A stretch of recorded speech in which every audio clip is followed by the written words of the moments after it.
और हमारे दुश्मन का काम है हमारे रास्ते में रोड़े अटकाने का। इस बात को समझकर चलना होगा। हमारे दुश्मन का काम है हमारे रास्ते में रोड़े अटकाने का, और हमारा दुश्मन हमें रास्ते से बहकाना चाहेगा, रास्ते से हटाना चाहेगा, रोड़े भी अटकाएगा, लालच भी देगा। जैसे मायावती को 6 महीने के लिए मुख्यमंत्री बनाने का तय हुआ, मुझे जब 6 महीने पूरे होने वाले थे तो अटल बिहारी और आडवाणी मुझसे कहने लगे कि मायावती को 5 साल राज करने दो। मैंने उनसे पूछा कि इस मेहरबानी का कारण क्या है? हम तो 6 महीने के लिए तय किया था, आप 5 साल क्यों दे रहे हैं? उन्होंने कहा कि हमें ऐसा लगता है कि बहुजन समाज पार्टी अगर भारतीय जनता पार्टी के साथ मिलकर चुनाव लड़ती है तो हम पार्लियामेंट में 300 से ज्यादा लोकसभा के मेंबर चुनकर ला सकते हैं। आप हमारे साथ मिलकर केंद्र की सरकार को चलाएं और मायावती उत्तर प्रदेश की सरकार को चलाती रहे। मैंने उनसे कहा कि भाई,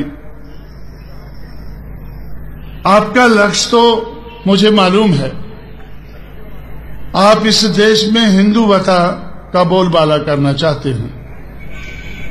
हैं या नहीं चाहते हैं?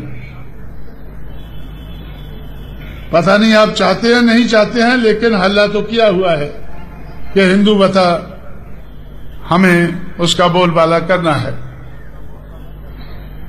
और मैं समझता हूं कि हिंदुवता जो आप कहते हैं वो मनुवाद का दूसरा नाम है।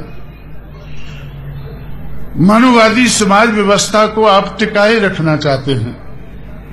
मनुवादी समाज व्यवस्था को कांग्रेस भी टिकाए रखना चाहती थी, लेकिन बगैर बोले हुए। मनुवादी समाज व्यवस्था को सीपीएम सीपीआई भी टिकाना चाहती है, लेकिन इसका जिक्र नहीं करती है। लेकिन भारतीय जनता पार्टी तो खुला कहती है कि हमें मनुवादी समाज व्यवस्था को टिकाए रखना है, और कांशीराम और उसकी बहुजन समाज पार्टी कहती है कि हमें मनुवादी समाज व्यवस्था को हटाकर मटाकर मानवतावादी समाज व्यवस्था का इस देश में बोलबाला करना है। तो इस बात को ध्यान में रखते ही जिस दिन मायावती ने ओथ लिया, उसके दूसरे दिन ही हम लोगों ने परिवर्तन चौक बनाना शुरू कर दिया। हम परिवर्तन चाहते हैं और आप स्टेटस को चाहते हैं। मैं समझता हूं कि स्टेटस को और चेंज, ये दोनों साथ साथ नहीं चल सकते हैं। अगर स्टेटस को रहता है तो बदलाव नहीं होता है, अगर बदलाव होता है तो स्टेटस को नहीं रहता है। अगर स्टेटस को और चेंज ये दोनों साथ साथ नहीं चल सकते हैं तो हमें समझ लेना चाहिए कि बीजेपी और बीएसपी साथ साथ नहीं चल सकती है।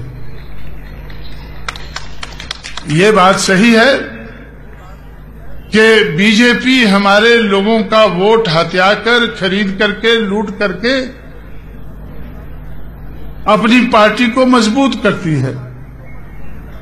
हम भी आपका सहयोग लेकर अपने आप को मजबूत कर सकते हैं, हमें कोई ऐतराज नहीं है। लेकिन अपने आप को मजबूत करके हम अपना एजेंडा पूरा करना चाहते हैं। हमारे सामने एजेंडा है चेंज का, बदलाव का, परिवर्तन का। अगर हम अपना एजेंडा लागू नहीं कर सकते हैं तो हम सरकार नहीं चलाना चाहते हैं।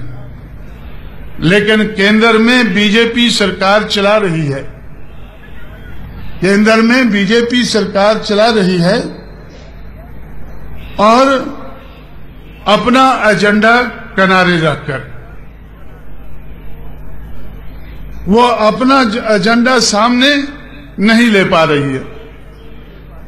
थोड़ा सा लाती है, सरस्वती सरस्वती करती है तो विरोध हो जाता है। उनको तो उनके सहयोगी सरस्वती भी नहीं करने देते हैं। पता नहीं वो सरस्वती क्या होती है, क्या करते हैं, ये तो ज्यादा वही जानते होंगे। लेकिन उनके अपने सहयोगी उनको सरस्वती करने से भी रोकते हैं।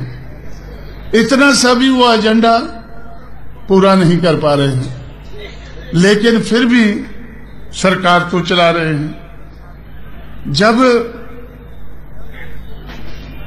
ममता बनर्जी जैसी महिला उनको सरस्वती नहीं करने देती है तो मायावती कैसे करने देती? तो इसलिए मैं समझता हूं हमें भी इस बात को ध्यान में रखकर चलना है कि अगर हमें सरकार बनानी है, अगर हमें हुक्मरान बनना है, हमारे सामने लक्ष्य क्लियर है, हमारे सामने एजेंडा क्लियर है कि हमें इस देश में परिवर्तन लाना है। अगर हम परिवर्तन नहीं ला सकते हैं तो ऐसी सरकार चलाने से कोई मतलब नहीं है।